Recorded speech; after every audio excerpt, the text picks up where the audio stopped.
ನಮಸ್ಕಾರ. NRTV Kannada YouTube channel coffee ನ್ಯೂಸ್ಗೆ ಸ್ವಾಗತ. ನಾನು ಅಜ್ಜಂಪುರ ನಾಗೇಶ್. ಒಬ್ಬ ಮನುಷ್ಯ ಒಂದು ಬೆಳವಣಿಗೆ ಆಗಬೇಕು ಅಂತಂದರೆ ಪರಿಶ್ರಮ, ಪ್ರಯತ್ನ ಮತ್ತು ವಿಶ್ವಾಸವಿದ್ದರೆ ಕಠಿಣಾತಿ ಕಠಿಣ ಗುರಿಗಳನ್ನು ಕೂಡ ಮುಟ್ಟಲು ಸಾಧ್ಯವಾಗುತ್ತದೆ ಎಂಬುದಕ್ಕೆ ಈ ಒಂದು ಸುದ್ದಿಯೇ ಸಾಕ್ಷಿಯಾಗಿದೆ.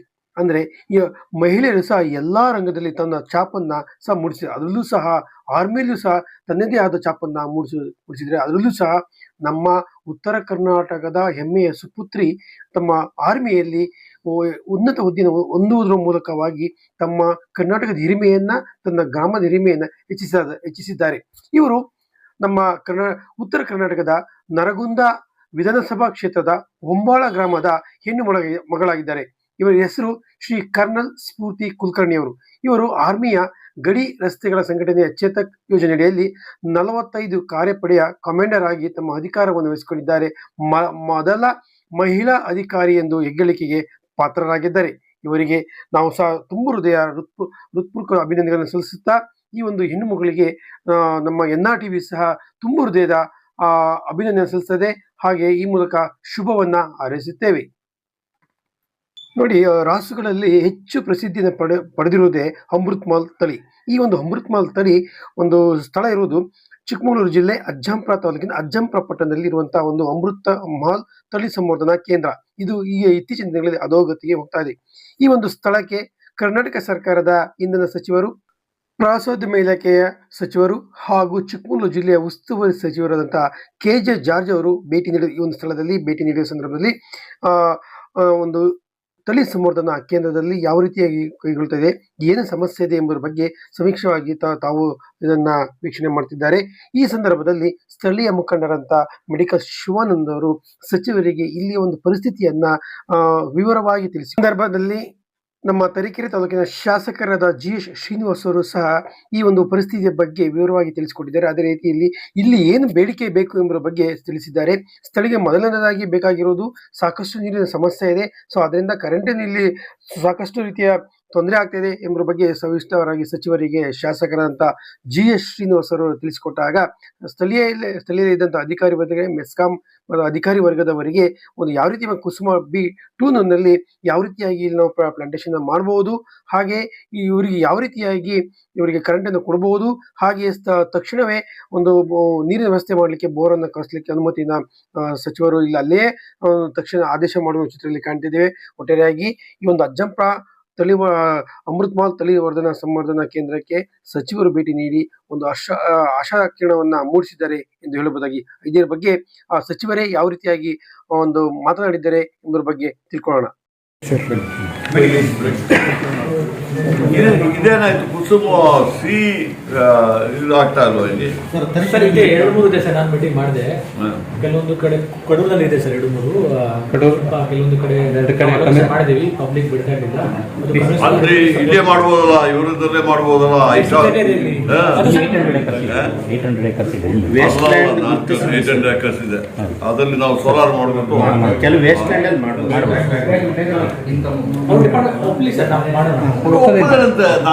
ನಾನು ಮಿನಿಸ್ಟರ್ ಇದ್ದೀನಲ್ಲ, ನೀವು ಒಳ್ಳೆ ಕತೆ ಆಯ್ತು. ಅವ್ರಿಗೆ ಪ್ರಪೋಸಲ್ ಕಳಿಸಿ ಡಿಪಾರ್ಟ್ಮೆಂಟ್ ಮಿನಿಸ್ಟರ್ಗೆ ಮಾತಾಡಿ ಬಿದ್ದಿದೆ. ಅದರಲ್ಲಿ ಇವರು ಅದರಲ್ಲೇ ನಿಮಗೆ ಪವರ್ ಕೊಡ್ಬೋದು.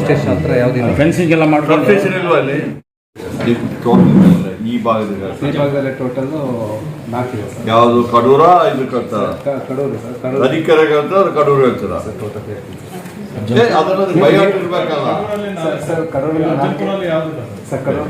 ಮಧ್ಯಪುರದಲ್ಲಿ ಯಾಕೆ ಇಲ್ಲ ನೋಡ್ರಿ? ಪ್ರಪೋಸಲ್ ನಿಮ್ಮ ಮನೆಗೆ ಬರ್ತದ? ನಿಮ್ಮ ಕೆಲಸ ಏನು? ನೀವು ಬಂದು ಹುಡುಕಿಬಿಟ್ಟು ಮಾಡ್ಬೇಕಲ್ಲ ಅದನ್ನೆಲ್ಲ. ನೀವೇನು ಪ್ರಪೋಸಲ್ ಬಂದು ಎಲ್ಲ ರಾಜರುಗಲ್ಲ. ನಾವು ಅವ್ರಿಗೆ ಹೋಗಿ ಎಲ್ಲಿ ಎಲ್ಲ ಒಂದು ಪ್ರೋಗ್ರಾಮ್ ಇದ್ದರೆ ಹೋಗಿ ನೋಡಿಬಿಟ್ಟು ಅದನ್ನು ಮಾಡಬೇಕಲ್ಲ. ತರೀಕೆರೆಯಲ್ಲಿ 40 ಎಕರೆ ಕೊಟ್ಟಿದ್ದಾರೆ ಸರ್ ಕುಸುಂಸಿಗೆ. ಅದು ಸ್ವಲ್ಪ ನಂದಿ ಹೊಸಲ್ಲಿ ಒಟ್ಟು 70 ಎಕರೆ ಅಲಾಟ್ ಆಗಿದೆ ಸರ್.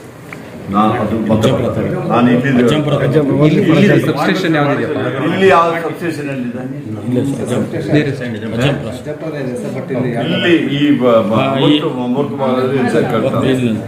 ಅದೇ ಬರುತ್ತೆ ಅಜ್ಜಂಪುರ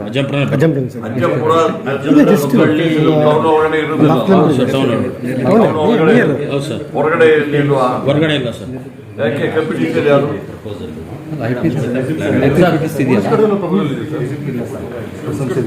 ನೋಡ್ರಿ, ಇವರಿಗೆ ಲ್ಯಾಂಡ್ ಇದೆ, ಸೋಲಾರ್ ಹಾಕ್ಲಿಕ್ಕೂ ಲ್ಯಾಂಡ್ ಇದೆ, ಸಬ್ಸ್ಟೇಷನ್ಗೂ ಲ್ಯಾಂಡ್ ಕೊಡ್ತಾರೆ. ಅವ್ರದ್ದು ಪ್ರಾಬ್ಲಮ್ ಏನಂತ ಅವರಿಗೆ ಬೋರ್ವೆಲ್ಗಳಿಗೆ ಕರೆಂಟ್ ಕೊಡಬೇಕು, ಅದು ಕೊಡಲ್ಲ. ಗೊತ್ತಾಯ್ತಲ್ಲ, ಯಾಕೆ ಮಾಡ್ಲಿಕ್ಕೆ ಆಗೋದಿಲ್ಲ? ಅಲ್ಲಿ ಇದು ಯಾವ ತಾಲೂಕಿದು? ನೀವು ಏನಾಗಿದ್ದೀರ? ಸೂಪರ್ಟಿಂಗ್. ಏನು ಕ್ವಾಲಿಫಿಕೇಶನ್ ಎಷ್ಟು? BE ಅಂದರೆ ಇಂಜಿನಿಯರ್.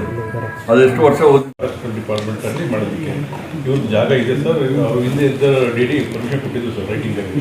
ಇವರು ಮತ್ತೆ ಇಲ್ಲಿದಕ್ಕೆ ಕೊಡ್ತಿದ್ದಾರೆ, ಅದು ಡೀಮ್ಡ್ ಫಾರೆಸ್ಟ್ ನೋಡ್ರಿ, ಡೀಮ್ಡ್ ಫಾರೆಸ್ಟ್ ಇದೆಯಲ್ಲ, ನೋಡಿ, ಡೀಮ್ಡ್ ಫಾರೆಸ್ಟ್ ಸರ್ಕಾರಕ್ಕೆ ಬೇಕಾದ್ರೆ ಅವ್ರು ಬಿಡ್ಕೊಡ್ಬೇಕು ಅಂತ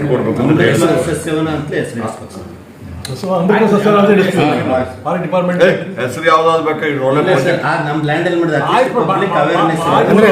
ಲ್ಯಾಂಡ್ ಅಜ್ಜಂಪುರದ ಅಮೃತ್ ಮಹಲ್ ತಳಿ ಸಂವರ್ಧನಾ ಕೇಂದ್ರಕ್ಕೆ ಮಾನ್ಯ ಉಸ್ತುವಾರಿ ಸಚಿವರಾದಂತಹ KJ ಜಾರ್ಜ್ ಅವರು ಭೇಟಿ ನೀಡಿದ ಸಂದರ್ಭದಲ್ಲಿ ಅವರ ಬೆಂಗಾವಲಿಗೆ ಹೋದಂತಹ ಅಜ್ಜಂಪುರದ ಪೊಲೀಸ್ ಜೀಪ್ ಅಂದ್ರೆ ಅವರ ತರೀಕೆರೆಯಿಂದ ಎಸ್ಕಾರ್ಟ್ ಮಾಡಿಕೊಂಡು ಆ ಅಜ್ಜಂಪುರದ ಒಂದು ಅಮೃತ್ ಮಹಲ್ ಒಂದು ತಳಿ ಸಂವರ್ಧನಾ ಕೇಂದ್ರಕ್ಕೆ ಭೇಟಿ ನೀಡುವ ಸಂದರ್ಭದಲ್ಲಿ ತುಂಬಾ ಮಳೆ ಇದ್ದಂದ್ರೆ ಜಿಟಿ ಮಳೆ ಬರುತ್ತಿರೋ ಹಿನ್ನೆಲೆಯಲ್ಲಿ ತಮ್ಮ ನಿಯಂತ್ರಣ ತಪ್ಪಿ ಅಲ್ಲೇ ಇದ್ದಂತಹ ಒಂದು ಕಂಬಕ್ಕೆ ಗುದ್ದಿದಂತಹ ವಾಹನ ಜಖಂ ಆಗಿರೋ ಚಿತ್ರದಲ್ಲಿ ಈಗ ಕಾಣ್ತಿದೆ. ಬೆಂಗಾವಲಿಗೆ ಬಂದಂತಹ ಅಜ್ಜಂಪುರ ಪೊಲೀಸ್ ಠಾಣೆಯ ಒಂದು ಜೀಪು ಅಲ್ಲೇ ಒಂದು ಬ್ರೇಕ್ ಅನ್ನು ಹಾಕಿದಾಗ ಬ್ರೇಕು ಸರಿಯಾದ ರೀತಿಯಲ್ಲಿ ಅಪ್ಲೈ ಆಗದ ಸಂದರ್ಭದಲ್ಲಿ ಅಲ್ಲೇ ಇದ್ದಂತಹ ಕಂಬಕ್ಕೆ ಗುದ್ದಿರುವುದನ್ನ ಚಿತ್ರದಲ್ಲಿ ಕಾಣ್ತಿದೆ. ಒಟ್ಟಾರೆಯಾಗಿ ಒಂದು ಸಚಿವರು ಭೇಟಿ ನೀಡುವ ಸಂದರ್ಭದಲ್ಲಿ ಬೆಂಗಾವಲಿಗೆ ಹೋದಂತಹ ಎಸ್ಕಾಟಿಗೆ ಹೋದಂತಹ ಒಂದು ಪೊಲೀಸ್ ಜೀಪು ಜಖಂ ಆಗಿರುವುದನ್ನು ಇಲ್ಲಿ ಮುಂಭಾಗ ಒಂದು ಬೆಂಡ್ ಆಗಿರುವುದನ್ನು ಚಿತ್ರದಲ್ಲಿ ಕಾಣ್ತಿದ್ದೇವೆ.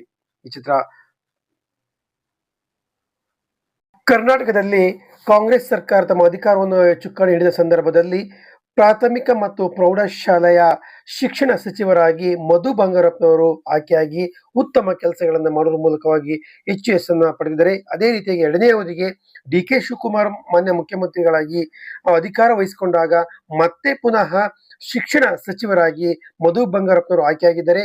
ಅವರಿಗೆ ಚಿಕ್ಕಮಗಳೂರು ಜಿಲ್ಲೆಯ ಎಲ್ಲಾ ಖಾಸಗಿ ಶಾಲೆಯ ಸಂಘದ ವತಿಯಿಂದ ಅವರಿಗೆ ತುಂಬ ಹೃದಯದ ಅಭಿನಂದನೆಗಳನ್ನ ಸಲ್ಲಿಸ್ತಾ ಇದ್ದಾರೆ. ಅದೇ ರೀತಿಯಾಗಿ NRTV ಸಹ ಅವರಿಗೆ NRTV ಕನ್ನಡ ಒಂದು ಬಳಗದೂ ಸಹ ಅವರಿಗೆ ತುಂಬ ಹೃದಯದ ಅಭಿನಂದನೆ ಸಲ್ಲಿಸ್ತಾ ಇದ್ದಾರೆ. ಉತ್ತಮ ಕೆಲಸಗಳನ್ನ ಮುಂದಿನ ದಿನಗಳಲ್ಲಿ ಮಾಡಲಿ, ಶಿಕ್ಷಣ ಇಲಾಖೆಗೆ ಹೆಚ್ಚು ಹೆಸರನ್ನು ಮಾಡಲಿ ಎಂಬುದು ಒಂದು ಆಶಯ ಆಗಿದೆ.